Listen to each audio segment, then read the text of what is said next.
what are those things which disturb this federal structure of the Indian Constitution, or what says that Indian Constitution is not really federal in nature.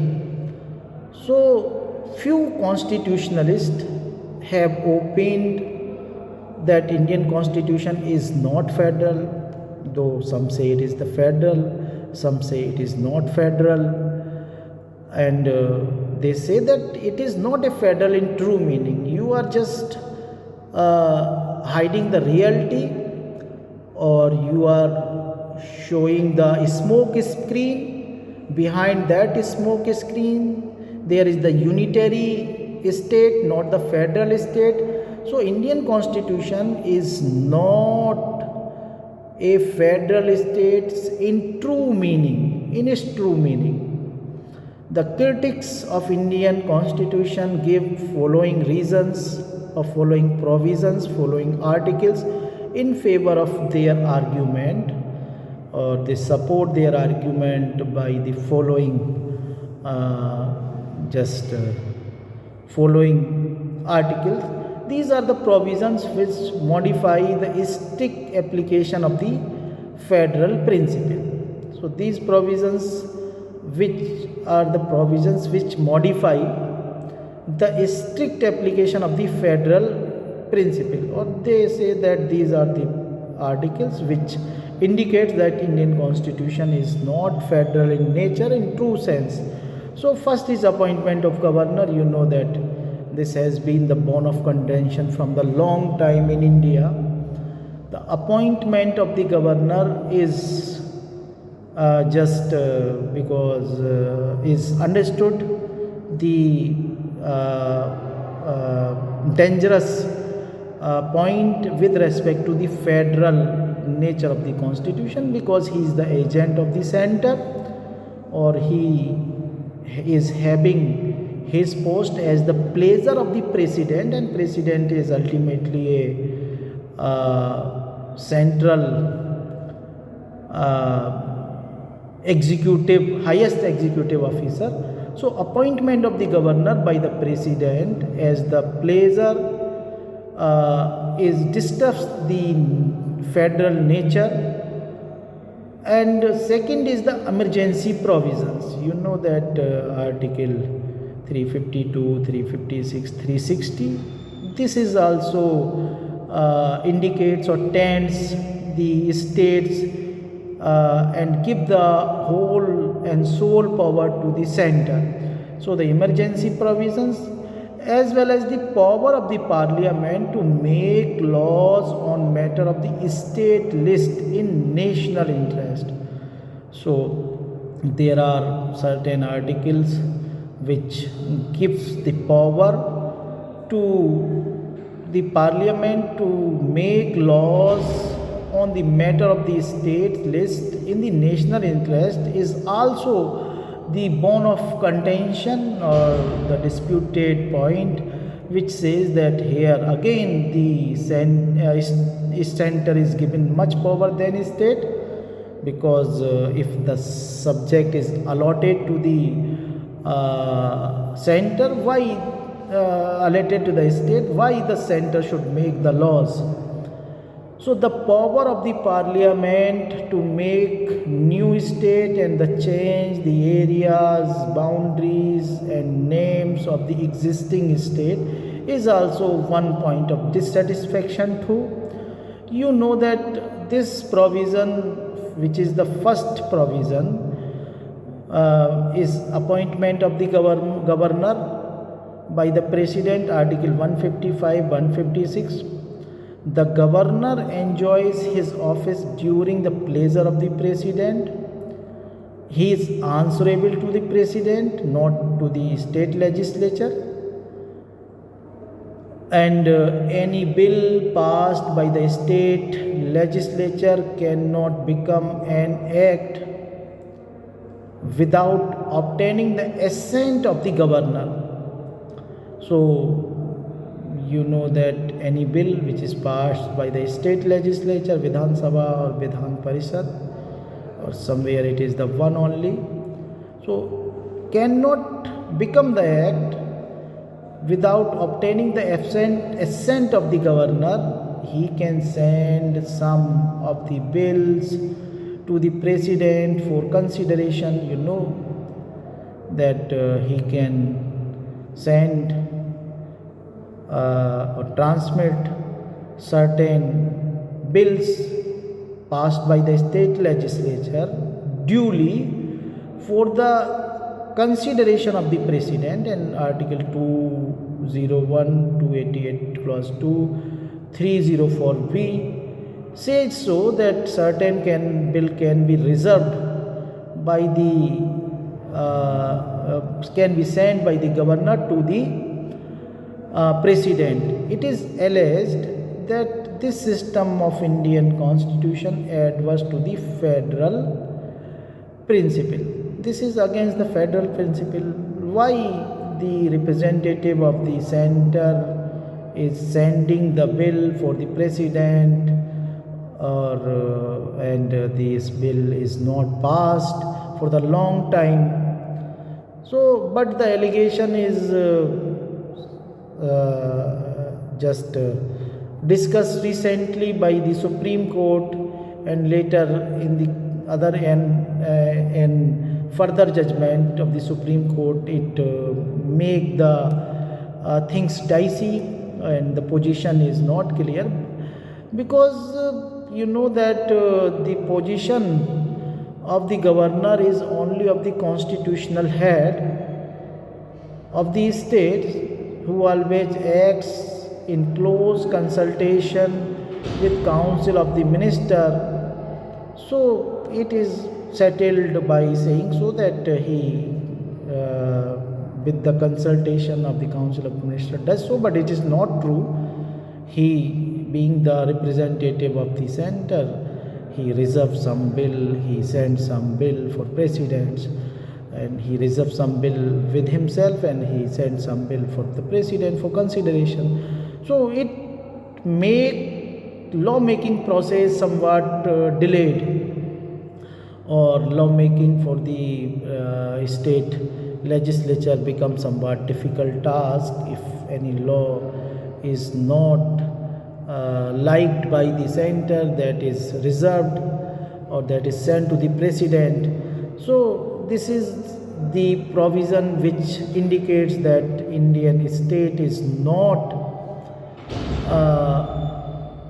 federal in nature, but it indicates that it is unitary in nature.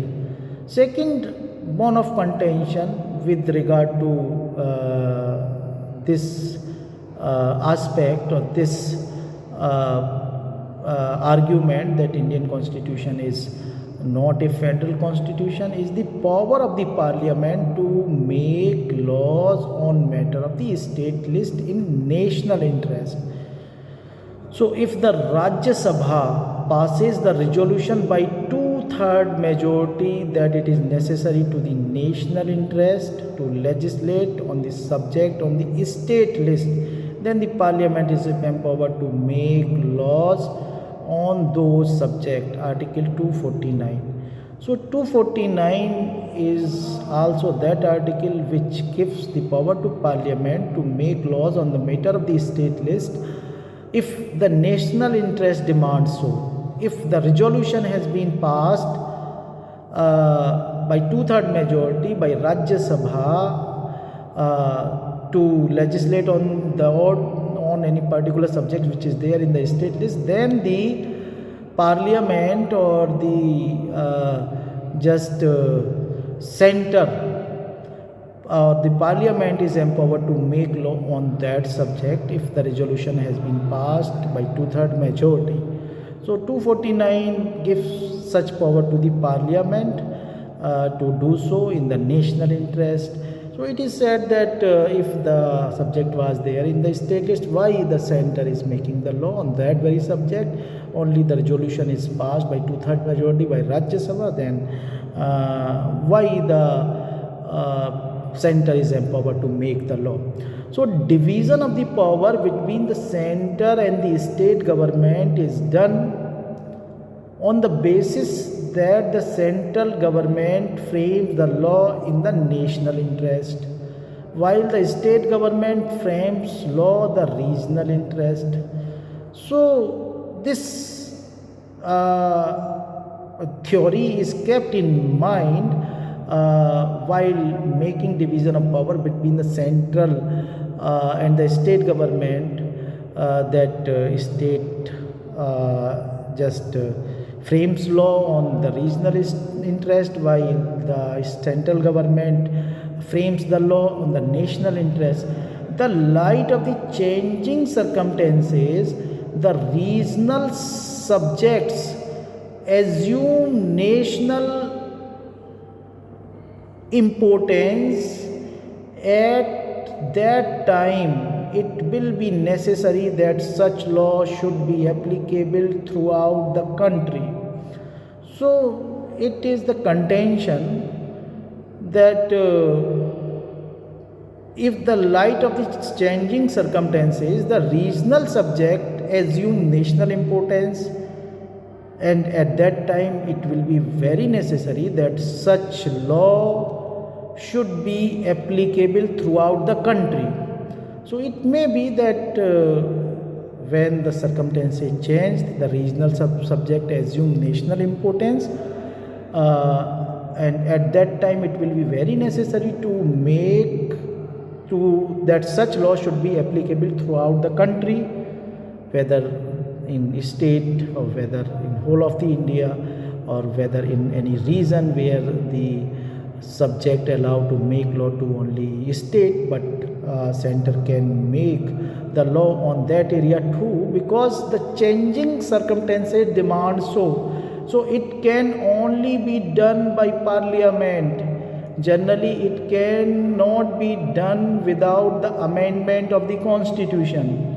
So you know that it can only be done by the parliament, and Rajya Sabha passes the resolution of this intention by 2/3 majority, that it is the matter of the national interest. That's why the parliament assumes the power to make the law on that very subject. But our constitution has made a simple provision by which we can achieve this objective without making any amendment. So you know that there is Article 249 which says that if such a situation arises, then definitely the Rajya Sabha may pass the resolution. If the resolution is passed by the Rajya Sabha, then the power to parliament to make law on matter of the state list in national interest becomes applicable. So this is the second one of contention, which is 249 article, which gives the power to parliament to make law on the state list subject, is also said that it is against the federal principle. And first was, you know, that appointment of the governor, 155, 156, and second is the power of the parliament to make law in the national interest on the state list subject, 249, and third one is the power of the parliament to make new state and change the areas, boundaries, names of the existing states. So Article 3 empowers parliament to make new state, change areas, boundaries and names of the existing state. So you know that to make the new state, to change the areas, boundary and the name of the existing state is the concern of the state. Thus the existence of the state depends on the will of the center. So you know that this indicates that if any state's area is to be changed by the center, then definitely by the parliament, then definitely that state may be disturbed, and to change the boundaries of any particular state is done by the parliament, that definitely disturbs that a particular state, even name and the existing state can be changed. So this disturbs and this weakens the power of the state or the existing states. So you know that parliament can make new states, change areas and the boundaries of these states and name of these states.